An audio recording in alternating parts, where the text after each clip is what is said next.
Hey viewers, welcome back to my channel Stree world. आज मेरे दिन की शुरुआत हुई थी सुबह 4 बजे। मेरा नाम ब्यूटी है।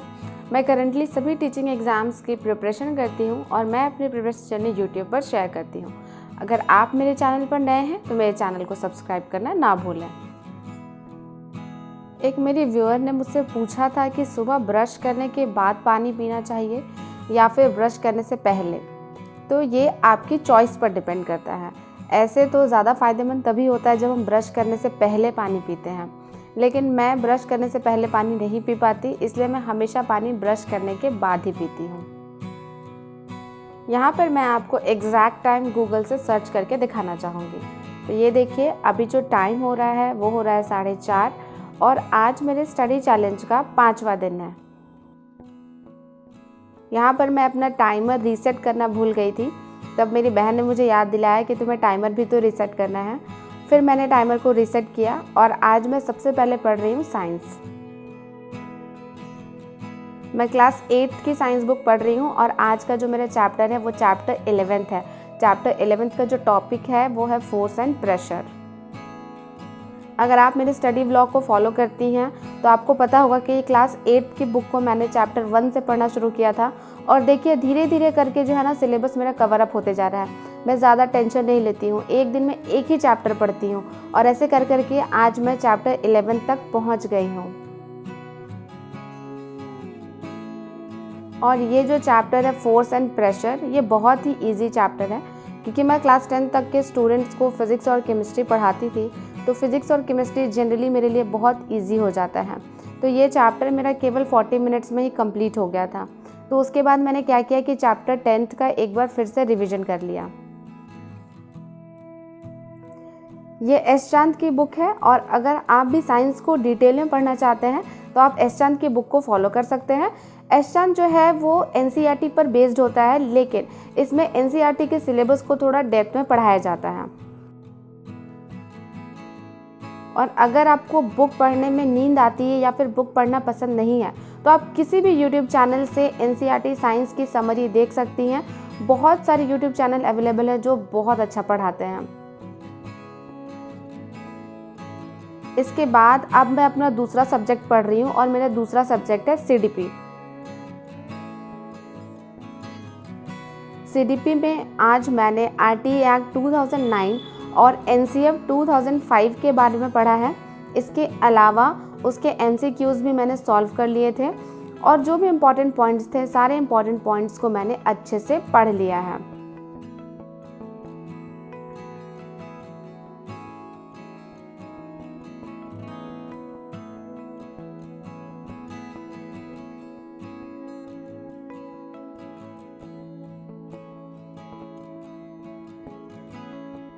इसके साथ ही आज मैंने मॉर्निंग में लगभग 2.5 घंटे की पढ़ाई पूरी कर ली है, जो कि एक बहुत अच्छा अचीवमेंट है। अगर आप सुबह सुबह उठकर 2 से 3 घंटे की पढ़ाई कर लेती हैं तो बाकी पूरे दिन में आपको बर्डन फील नहीं होगा। अब बारी है चाय पीने की, क्योंकि सुबह पढ़ाई करने के बाद मुझे भूख लग जाती है और मुझे बहुत ज़्यादा चाय पीने का मन करने लगता है। और ये देखिए, मैंने स्टडी टेबल में एक कोटेशन लिखकर चिपका दिया है ताकि जब भी मुझे लगे कि मुझे नहीं पढ़ना है तो मेरी नज़र उस कोटेशन पर जाए और मैं अलर्ट मोड में आ जाऊं।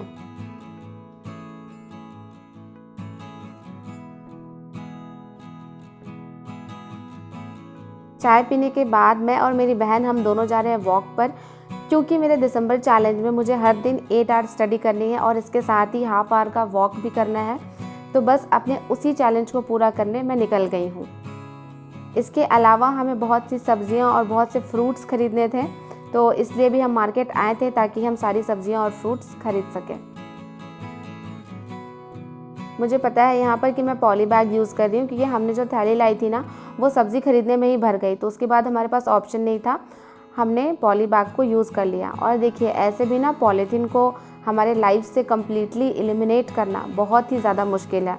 आप किस किस चीज़ को एलिमिनेट करेंगे? हम दूध लाते हैं वो प्लास्टिक के पैकेट में होता है, हम मैगी खरीदते हैं वो प्लास्टिक के पैकेट में होता है, हम कुछ भी खरीदते हैं अपना क्रीम पाउडर जो भी, वो सब तो प्लास्टिक ही है एक तरह से। तो जब तक इसका कोई बहुत अच्छा ऑप्शन नहीं आ जाता मार्केट में, तब तक प्लास्टिक को अवॉइड करना थोड़ा मुश्किल है। फिर भी मैं कोशिश करती हूँ कि मैं जितना हो सके उतना अवॉइड कर सकूँ। वॉक करने के बाद मैं और मेरी बहन हम दोनों रूम पर आ गए हैं और हमारा रूम बहुत ही ज़्यादा मेसी है।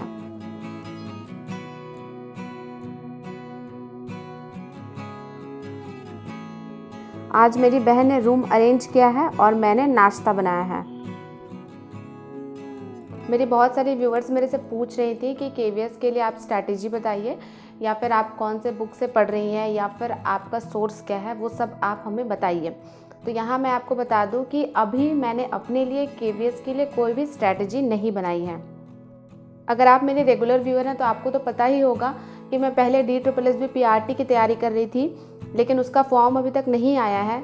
लेकिन अब जो है केवीएस का फॉर्म आ गया है, तो अब मैं केवीएस PRT की तैयारी की तरफ स्विच करने वाली हूँ। तो अभी मैंने अपनी कोई स्ट्रैटेजी नहीं बनाई है। अगर मैं अपनी स्ट्रैटेजी बनाऊँगी तो मैं आपसे ज़रूर शेयर करूँगी। और बहुत लोगों को कन्फ्यूज़न था कि केवीएस का एग्ज़ाम पैटर्न क्या है PRT का, तो मैं आपको PRT का एग्ज़ाम पैटर्न बताती हूँ। PRT का जो पेपर है वो टोटल 180 नंबर का आएगा और उसमें 180 क्वेश्चन पूछे जाएंगे और उसको सॉल्व करने के लिए भी 180 मिनट दिए जाएंगे। पेपर के टोटल 4 पार्ट होंगे। पार्ट ए में आपका 10 नंबर का जनरल हिंदी और 10 नंबर का जनरल इंग्लिश पूछा जाएगा। तो इस तरह से पार्ट ए जो है आपका 20 मार्क्स का हो जाता है। पार्ट बी में आपका 10 मार्क्स का जनरल अवेयरनेस और 5 मार्क्स की रीजनिंग और 5 मार्क्स की कंप्यूटर पूछी जाएगी। तो इस तरह से पार्ट बी जो है वो भी 20 मार्क्स का हो जाता है। पार्ट सी में टोटल 60 मार्क्स की पेडागोजी या चाइल्ड डेवलपमेंट पेडागोजी पूछी जाएगी। और जो पार्ट डी है सब्जेक्ट रिलेटेड, उसमें टोटल 4 सब्जेक्ट हैं, हिंदी, इंग्लिश, EVS और मैथ्स। और हर सब्जेक्ट से 20 क्वेश्चन पूछे जाएंगे। तो इस तरह से पार्ट डी जो है आपका 80 मार्क्स का हो जाता है। तो अभी मैंने केवीएस के प्रीवियस ईयर पेपर को एनालाइज नहीं किया है और नहीं देखा है कि किस तरह के क्वेश्चन पहले पूछे जा रहे थे, तो इसलिए अभी मैंने कोई स्ट्रैटेजी नहीं बनाई है। और बात रही कोई ऑनलाइन कोर्स परचेज़ करने की, तो अभी मैं ऐसा कुछ नहीं सोच रही हूँ, क्योंकि मैंने पहले ही DSSB PRT का ऑनलाइन कोर्स परचेज़ किया हुआ है। तो जो भी हिंदी, इंग्लिश और मैथ साइंस है वो लगभग मेरा कंप्लीट ही है। तो थोड़ी मेहनत मुझे CDP पे करनी पड़ेगी। तो बस CDP के लिए मैं कोई कोर्स नहीं परचेज़ करने वाली हूँ। और ये मैं कंफर्म नहीं कह रही हूँ, हो सकता है कि बाद में मेरा मूड अगर चेंज हो जाए तो मैं ले भी लूँ, लेकिन करेंटली मैं कोई भी कोर्स परचेज़ करने के मूड में नहीं हूँ। और अगर मैं कोई कोर्स परचेज़ करती हूँ तो उसकी बहुत ज़्यादा इंक्वायरी करके परचेज़ करूँगी और आपको भी इसके बारे में ज़रूर बताऊँगी। अभी मैं आपको इतना ही कहना चाहूँगी कि अभी केवीएस के एग्ज़ाम में 3 से 4 महीने हैं, तो तब तक आपको अपना एटीट्यूड जो है वो पॉजिटिव रखना होगा। अगर आप अपना एटीट्यूड पॉजिटिव रखती हैं तो आपके एग्ज़ाम क्लियर करने के चांसेस बढ़ जाएंगे। आपको किसी भी तरह के फियर में नहीं रहना है कि अगर मेरा जॉब नहीं हुआ तो क्या हो जाएगा। आपको बस वो करना है जो बाकी लोग नहीं कर रहे हैं। अब पॉजिटिव एटीट्यूड का मतलब क्या है ये मैं आपको बताती हूँ। आपको अपनी प्रॉब्लम्स के साथ वैसे डील करना है जैसे दुनिया के 99% लोग नहीं करते हैं। अब ये कैसे पॉसिबल है, ये मैं आपको एक एग्जांपल देकर बताती हूँ। लोगों की लाइफ में जब भी कोई नेगेटिव सिचुएशन आती है या फिर अनफेवरेबल सिचुएशन आती है या बहुत सारी परेशानियाँ आती हैं, तो बहुत सारे लोग, मैक्सिमम लोग अच्छा बिहेव नहीं करते। उनका बिहेवियर जो होता है वो नेगेटिव हो जाता है, वो हताश हो जाते हैं, हिम्मत हार जाते हैं। अगर आपकी लाइफ में ऐसा कुछ है तो आपको जैसे मैक्सिमम लोग बिहेव करते हैं वैसा नहीं करना है, आपको इसके ऑपोजिट बिहेव करना है। ऐसे सिचुएशन में आपको पॉजिटिव हो जाना है, ऑप्टिमिस्टिक बन जाना है। अगर आप अपना एटीट्यूड ऐसा बना लेते हैं तो आप 50% लोगों से ऐसे ही आगे हो जाते हैं।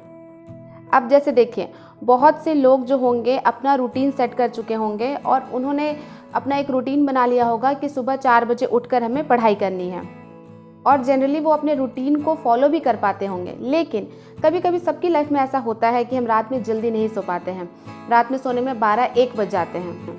तो जब कभी भी रात में 12-1 बज जाते हैं तो नॉर्मल लोग क्या करते हैं, वो दूसरे दिन सुबह 4 बजे नहीं उठते हैं, वो अपना रूटीन उस दिन ब्रेक कर देते हैं। लेकिन अगर आपको आगे निकलना है सबसे, तो आपको नॉर्मल लोगों के अपोजिट बिहेव करना होगा। जैसे मैक्सिमम लोग अपना रूटीन ब्रेक कर देते हैं और सुबह नहीं उठते हैं, आप सुबह उठ जाइए और सुबह उठ के पढ़ाई करने लग जाइए, तो आप बहुत सारे लोगों से आगे बढ़ जाएंगे। और ऐसा नहीं है कि आप अगर रात में देर से सोए हैं तो सुबह जल्दी नहीं उठ पाएंगे। आपको आगे बढ़ने के लिए केवल भूख की ज़रूरत होती है। अगर आपके अंदर इतनी भूख है कि आपको कुछ करना है तो आप उसके लिए किसी भी हद तक गुजर सकते हैं। लेकिन अगर आपके पास भूख है ही नहीं, तो अगर आपको 56 भोग भी बनाकर दिए जाए ना, तो आप उसमें से एक निवाला भी नहीं खाएंगे। जब कंडीशन फेवर में होती है तो सब लोग हीरो बनते हैं, लेकिन जब वही कंडीशन ऑपोजिट हो जाती है तो लोगों का परफॉर्मेंस जो है वो ज़ीरो हो जाता है। अगर आपको गवर्नमेंट एग्ज़ाम में सक्सेस पाना है तो वो करिए जो 90% लोग नहीं कर रहे हैं। अब जैसे कुछ दिनों के बाद न्यू ईयर आने वाला है, तो 90% लोग 31 दिसंबर और 1 जनवरी को अपना टाइम जो है वो वेस्ट करने वाले हैं। आपको क्या करना है, आपको 31 दिसंबर और 1 जनवरी दोनों दिन 8-8 घंटे की पढ़ाई कर देनी है, तो आप 90% लोगों से ऐसे ही आगे निकल जाएंगे। मेहनत कभी भी उसमें नहीं लगती जो यूनिवर्सल होता है। जो काम सब लोग करते हैं ना, उसमें मेहनत की ज़रूरत नहीं पड़ती, उसमें पावर की ज़रूरत नहीं पड़ती है। अगर आपकी कंडीशन और आपकी परिस्थिति आपके हिसाब से होती है, आपके पास किसी भी चीज़ की कमी नहीं है, तो मैं बता रही हूँ आपके घर में जो कुत्ता है ना, वो भी पॉजिटिव एटीट्यूड दिखाएगा, वो भी पॉजिटिवली बिहेव करेगा। मेहनत और पावर की ज़रूरत तब पड़ती है जब पूरी दुनिया आपके खिलाफ खड़ी हो, और जब ऐसी सिचुएशन में भी आप हार नहीं मानते हैं तो प्रकृति आपको कुछ भी देने के लिए तैयार रहती है। तो बस अगर आपकी सिचुएशन आपके फेवर में नहीं है तो खुश हो जाइए कि ये आपका एग्ज़ाम है, ये आपका टेस्ट है और आपको इस टेस्ट में पास होकर दिखाना है। आप ऐसी आदतें बनाइए जो दुनिया के मैक्सिमम इंसान जो है बनाने में फेल हो जाते हैं। बहुत सारे लोगों को एक्सरसाइज करने में बहुत प्रॉब्लम होती है, आप एक्सरसाइज करने की आदत बनाइए। बहुत सारे लोगों को मोटिवेशनल बुक्स पढ़ने में बहुत दिक्कत होती है, उनको मन नहीं करता मोटिवेशनल बुक्स पढ़ने का, आप मोटिवेशनल बुक्स पढ़ने की आदत बनाइए। बहुत सारे लोगों को पढ़ाई करने में प्रॉब्लम होती है, बोरिंग फील होता है, पढ़ाई नहीं करना चाहते हैं, आप पढ़ाई करने की आदत बनाइए। बहुत सारे लोग सुबह 4 बजे नहीं उठना चाहते हैं, आप सुबह उठने की आदत बनाइए। बहुत सारे लोग जो हैं वो मेडिटेशन नहीं करना चाहते हैं, आप मेडिटेशन करने की आदत बनाइए। और याद रखिए, जब आप इन सारी अच्छी आदतों को अपने अंदर डेवलप करेंगे तो आप 99% लोगों से ऐसे ही आगे निकल जाएंगे और आप सक्सेसफुल बन जाएंगे। हाल ही में मैंने कहीं पर मोटिवेशनल लाइंस सुनी थी, तो वो मैं आपके लिए पढ़ना चाहूँगी। मैं पहले ही बता दे रही हूँ कि ये लाइंस जो है वो मेरी नहीं है, ये मैंने कहीं पर सुनी है, तो मैं वो आपके लिए पढ़ना चाहूँगी। बहती पानी में तो मुर्दे भी बहते हैं, बहती पानी में तो मुर्दे भी बहते हैं। जिंदा होने का सबूत देना है तो उल्टा तैर कर बताओ। बहती पानी से यहाँ पर मतलब है हमारी सिचुएशंस। अगर हमारी परिस्थितियाँ हमारे अनुकूल होती हैं तो उस समय पॉजिटिव रहना, उस समय कुछ करके दिखाना बहुत ही ज़्यादा आसान होता है। अगर आपकी परिस्थितियाँ आपके अनुकूल हैं और आप कुछ बहुत बड़ा अचीव कर ले रही हैं तो उसमें कोई बड़ी बात नहीं है। अगर हर इंसान को वैसी परिस्थितियाँ दी जाएंगी तो वो लोग भी करके दिखा देंगे। बड़ी बात तो इसमें है कि अगर आपकी परिस्थितियाँ आपके विपरीत हैं तब आप कैसा बिहेव करती हैं और तब आप क्या अचीव करती हैं।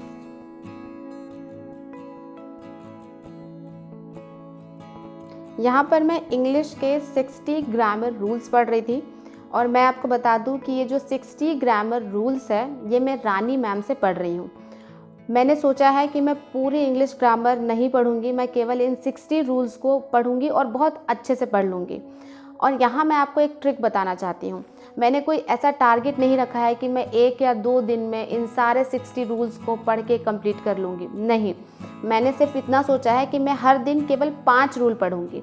तो सैटरडे को मैंने 1 to 5th रूल तक पढ़ा था और उससे रिलेटेड मैम ने जितने भी क्वेश्चंस कराए थे वो मैंने कर लिए थे।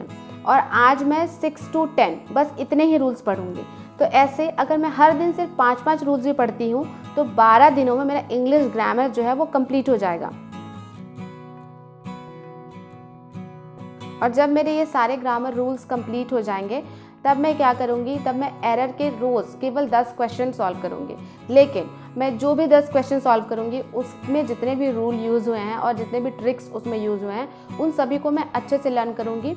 मैं आपको यही बताती हूँ कि कम पढ़िए लेकिन अच्छा पढ़िए।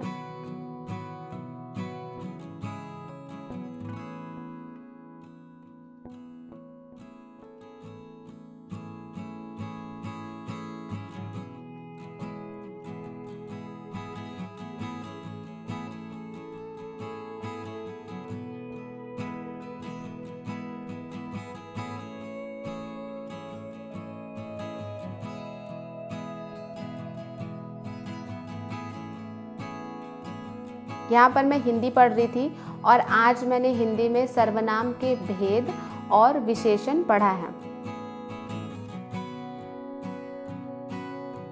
हिंदी के लिए मैं अरुण सर को फॉलो करती हूँ। आप चाहें तो आप भी YouTube पर सर्च कर सकते हैं हिंदी बाय अरुण सर, आपको उनका चैनल मिल जाएगा और आप वहाँ पर जाकर वहाँ से फ्री में हिंदी आराम से पढ़ सकते हैं। आज मैं आपसे अपनी एक बहुत ही पर्सनल चीज़ शेयर करने वाली हूँ। मैं अपने टाइम के साथ एक बहुत बड़ा एक्सपेरिमेंट कर रही हूँ और इस दिसंबर मंथ में मैं अपने टाइम के साथ कुछ एक्सपेरिमेंट कर रही हूँ और जिसे मैं आपको 31 दिसंबर को दिखाऊंगी और तब आपको भी मोटिवेशन मिलेगा कि हमें अपने टाइम को कैसे यूज़ करना चाहिए।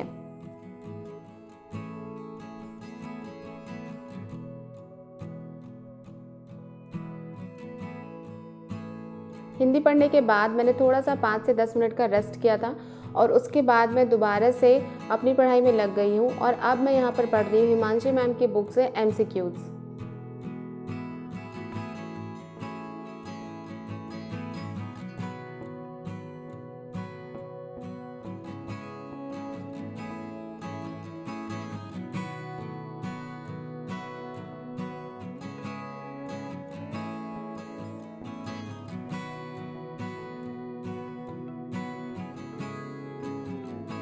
इसके बाद मैं मैथ्स पढ़ रही हूँ। आज मेरा मैथ्स पढ़ने का बिल्कुल मन नहीं था, फिर भी मैंने खुद को फोर्स किया कि मैं 2-4 क्वेश्चन ही क्यों ना सॉल्व करूँ, लेकिन आज मैं करूँगी।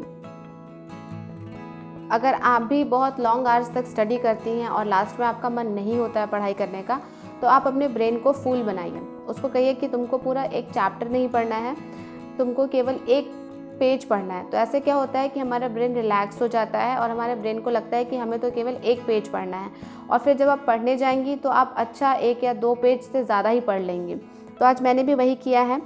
आज मैंने केवल अपने ब्रेन को कहा कि मैं 3 से 4 क्वेश्चंस बनाऊंगी, लेकिन मैंने लगभग 10 क्वेश्चन सॉल्व किए हैं और आज मैंने मैथ्स केवल 45 मिनट ही पढ़ा है, क्योंकि इसके बाद मुझे बहुत ज़्यादा थकान लग रही थी। मुझे ऐसा लग रहा था कि मैं बहुत ज़्यादा एग्जॉस्ट हो गई हूँ।